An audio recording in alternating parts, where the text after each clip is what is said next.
जय हिंद दोस्तों। ईयर 1983 की बात है जब इंडिया ने इंग्लैंड की सरजमीन पर एक हैरत अंगेज कारनामा किया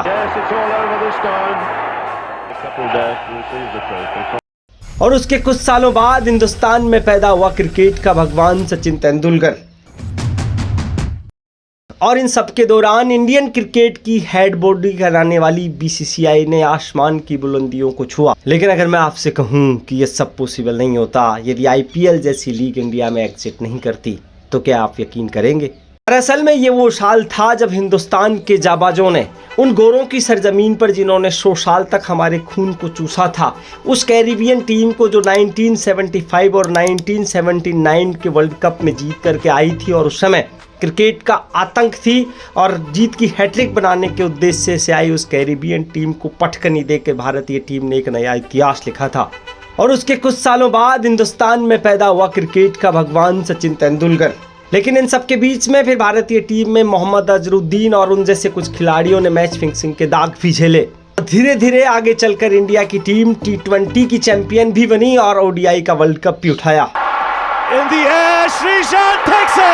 इंडिया विन। और इन सब के दौरान इंडियन क्रिकेट की हेड बॉडी कराने वाली बीसीसीआई ने आसमान की बुलंदियों को छुआ। लेकिन अगर मैं आपसे कहूं कि ये सब पॉसिबल नहीं होता यदि आईपीएल जैसी लीग इंडिया में एग्जिट नहीं करती, तो क्या आप यकीन करेंगे? तो लेट्स डिस्कस। तो आईपीएल है क्या और इस आईपीएल ने ऐसा क्या किया कि जिसके बनिस्बत बीसीसीआई आज वर्ल्ड क्रिकेट का शहंशाह बन गया और आज भारतीय क्रिकेट पूरे दुनिया पर राज कर रहा है। आइए समझते हैं।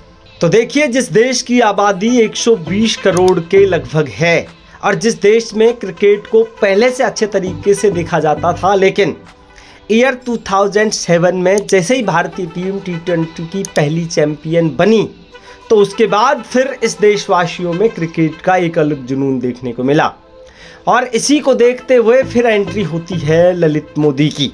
ललित मोदी वो शख्स जिन्होंने एक आइडिया दिया कि क्यों नहीं हिंदुस्तान में कुछ टीमों को फ्रेंचाइजी के रूप में जो उनके स्टेट को रिप्रेजेंट करती है उनके रूप में बांटा जाए और उनको आपस में खिलाया जाए, जिसमें पूरी दुनिया के खिलाड़ी खेलते हों।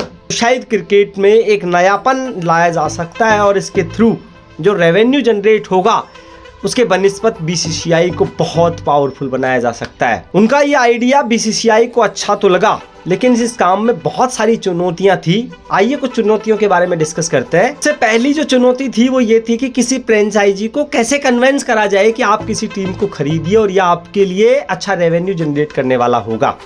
इसके अलावा जो दूसरी समस्या थी वो ये थी कि हमारे क्रिकेट में कई खिलाड़ियों को भगवान जैसा पूजा जाता है, तो आखिर उन पर बोली कैसे लगाई जा सकती है। उनके प्रशंसक इस बात से खफा थे कि उनके क्रिकेटर कोई सब्जी थोड़ी है जिनको खरीदा जा सके। इसके अलावा जो तीसरी सबसे बड़ी चुनौती थी वो थी विदेशी खिलाड़ियों की उपलब्धता।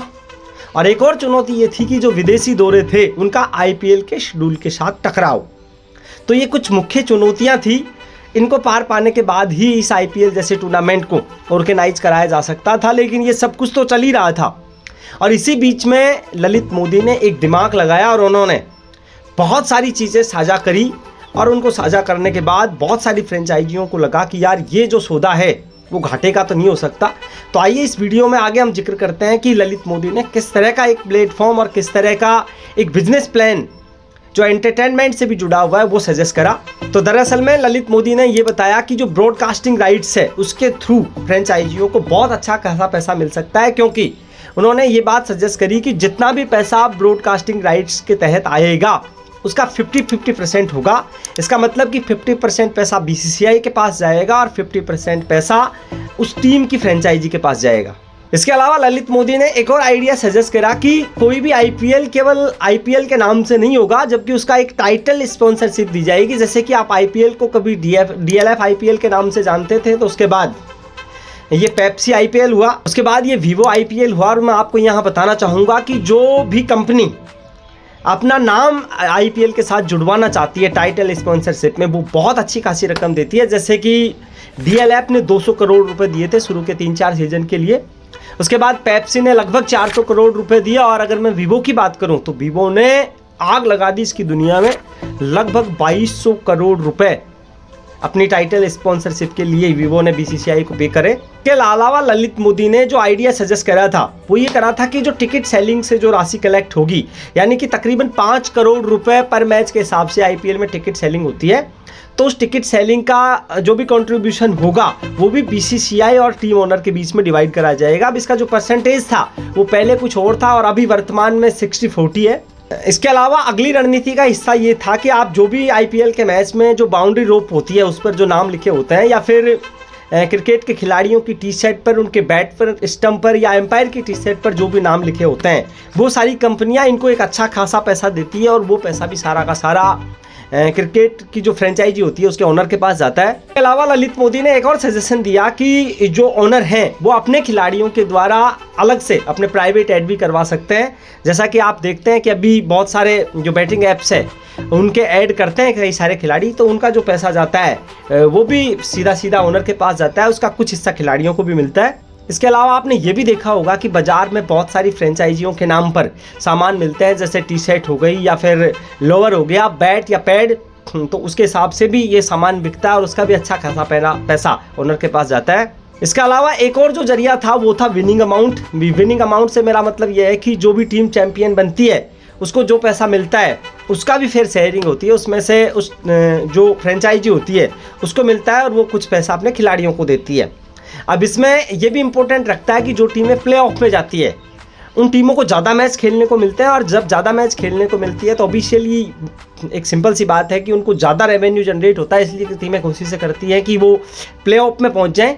और यहाँ आप बहुत अच्छे तरीके से जानते हैं कि जो टीमें प्ले ऑफ में जाती है उनको एक्स्ट्रा मैच तो खेलने को मिलते ही हैं। इसके अलावा जो टीमें टॉप करती है या फिर आईपीएल टीम जीतती है उसकी ब्रांड वैल्यू बढ़ जाती है, इसकी वजह से उनको स्पॉन्सरशिप ज़्यादा मिलती है और उनको ज़्यादा आमदनी होती है और वो आमदनी सीधे सीधे फ्रेंचाइजी के पास जाती है।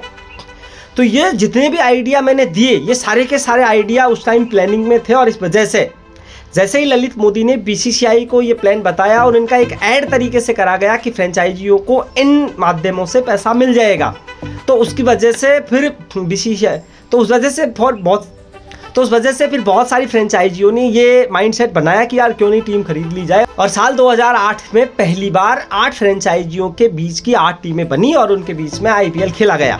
साल 2009-10 तक आईपीएल अपनी बुलंदियों को छू चुका था, लेकिन यहाँ पर भी कुछ फ्रेंचाइजियों को इसमें स्टेबल करने में दिक्कत आ रही थी। लेकिन धीरे धीरे फिर साल आया 2018 और फिर जैसे ही वीवो की एंट्री हुई और वीवो ने, जैसा कि मैंने पहले वीडियो में बताया था कि अपना टाइटल स्पॉन्सरशिप के लिए 2200 करोड़ रुपए की राशि बीसीसीआई को दी, और उसका अमाउंट जैसे फ्रेंचाइजियों के पास आया तो उनको एक मोटा सा मुनाफा हुआ। लेकिन इन सब के बीच में लोगों ने ये कयास भी लगाए कि यार आईपीएल के मैच में स्पोर्ट फिक्सिंग होती है, और उनको एक बल मिला जब साल 2013 में राजस्थान रॉयल्स के कुछ खिलाड़ी स्पोर्ट फिक्सिंग में पकड़े गए और उनको बैन करा गया। तो लोगों ने ये कयास लगाने शुरू करे, जो गलत भी नहीं थे, कि ये स्पोर्ट फिक्सिंग भी आईपीएल ओनर का एक पैसा कमाने का जरिया है। दरअसल में आईपीएल ओनर खुद स्पोर्ट फिक्सिंग करवाते हैं ताकि उनको एक अच्छा खासा पैसा मिल सके। 2013 के बाद में आईपीएल में स्पोर्ट फिक्सिंग होती है या नहीं होती है, इसका वीडियो में हम आगे जिक्र करेंगे। तो इस वीडियो में यहाँ तक आने के बाद जैसा कि मैं आपको बताना चाह रहा था कि आईपीएल ही वो टूर्नामेंट है जिसने अच्छा खासा रेवेन्यू देकर के बीसीसीआई को बहुत ताकतवर बनाया, और यही कारण था कि बीसीसीआई आज वर्ल्ड क्रिकेट को डोमिनेट कर रहा है। अगर मैं ये कहूँ कि आईसीसी भी बीसीसीआई से पूछकर ही डिसीजन लेती है तो शायद गलत नहीं होगा। और आज ये हकीकत है कि दुनिया के बहुत सारे देश ये चाहते हैं कि उनको आज वेस्ट इंडिया से एक मैच या एक सीरीज़ खेलने को मिल जाए ताकि उनके बोर्ड को अच्छा खासा पैसा मिल जाए। और यही कारण है कि जो बीसीसीआई है उसने इंडियन प्लेयर को विदेशी लीगों में खेलने से मना कर रखा है, क्योंकि आप बहुत अच्छे तरीके से जानते हैं कि जब इंडियन क्रिकेट के बड़े नाम विदेशी लीगों में जाएंगे तो फिर इंडिया के जो प्रशंसक हैं उनको देखेंगे और उन टीमों की ब्रांड वैल्यू बढ़ सकती है। इस वजह से बीसीसीआई का जो दबदबा है वो कम हो सकता है। तो यह एक प्लानिंग का हिस्सा है। तो शायद मैं आपको ये कन्वेंस करने में सफल हो पाया हूँ कि आईपीएल ही वो टूर्नामेंट है जिसकी वजह से बीसीसीआई जो है वो पावरफुल हुई, और आज बीसीसीआई पूरे वर्ल्ड क्रिकेट को डोमिनेट कर रही है और इंडिया क्रिकेट का शहंशाह है। तो आइए लास्ट में जिस बारे में मैं आपसे कह रहा था कि क्या आईपीएल में स्पोर्ट फिक्सिंग होती है, तो आइए मैं आपको लास्ट में एक और जवाब देता हूं कि क्या आईपीएल में स्पोर्ट फिक्सिंग होती है। तो देखिए 2013 के बाद ऐसे कोई एविडेंस नहीं मिले जिससे ये साबित हो सके कि आईपीएल में स्पोर्ट फिक्सिंग होती है या नहीं होती है। हालांकि इस बारे में मैं फिर भी ये कहूँगा कि यह है एक बहस का मुद्दा है। तो इस वीडियो को यहाँ तक देखने के लिए बहुत बहुत धन्यवाद। आप लाइक कर सकते हैं, चैनल को भी सब्सक्राइब कर सकते हैं। नमस्कार, मैं विनोद कुमार।